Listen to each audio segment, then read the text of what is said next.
Hi everyone, and you're watching BUZ Banter. I'm Mernwyn, and today I wanted to take a moment and talk about Lilo and Stitch. The main reason I want to bring up this movie in particular, even though it's like sort of old, it's kind of really old actually. It's been 11 years since the original release, but I want to bring it up because I feel like it's an underrated movie. Any movie that came around close to like 2000s that come out from Disney, I noticed that they sort of fall short. They kind of like disappear from people's minds. Emperor's New Groove is another one of these movies. It's really well done, but a lot of people tend to forget about it. For those of you who don't know, you can IMDb this or whatever, you can Google it. Chris Sanders was actually the one who came up with this idea of Lilo and Stitch. And beyond being just a really cutesy movie, there's a lot really going on there that I didn't realize when I first watched it, because I was like only 13-year-old at the time. But the animation is based off of actual Chris Sanders' original artwork, and that's why you'll notice that it's a little different than any other Disney movie that you've kind of seen, even though Chris Sanders has been working with Disney for a while. So you'll notice that Nani and Lilo and Stitch and Pleakley and Jumba, they all have kind of like really rounded type of characters, but especially like if you look at Nani, you'll see that she has a really small upper body and she has thicker legs, and this is the kind of artwork that Chris Sanders is really into. Like if you actually Google Chris Sanders artwork, you'll notice that this is the type of artwork that he tends to do.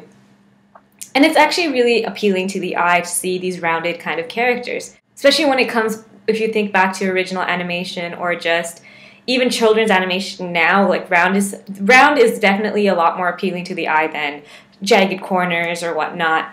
And because, I don't know, there's something like warming and friendly about round features, or people or objects. And that's why roly-poly-oly is definitely something that's appealing. Now, the last point I'm going to make about the animation is a comparison between the movie and the TV show, Lilo and Stitch, because if you might remember that they made the movie into a TV show. They made a TV show spin-off of it. So the last point I'm going to make is actually a comparison between the movie animation and the TV show animation, because I don't know if you remember, but they made a spin-off of the show where Stitch has all these cousins that he has to find and whatnot.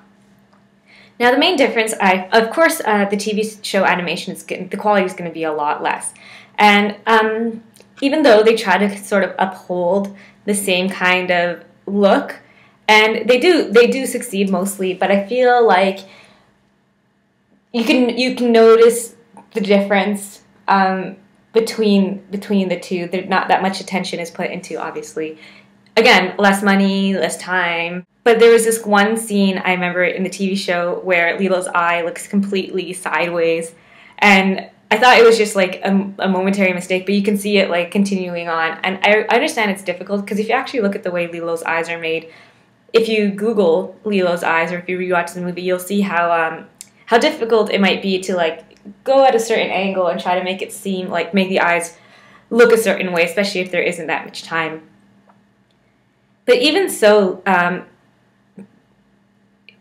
the overall feel of the movie is a lot cuter and a lot warmer than the TV show is. But again, that is to be expected. Anyways, that's it for now. Don't forget to like us on Facebook and follow us on Twitter and subscribe and all that.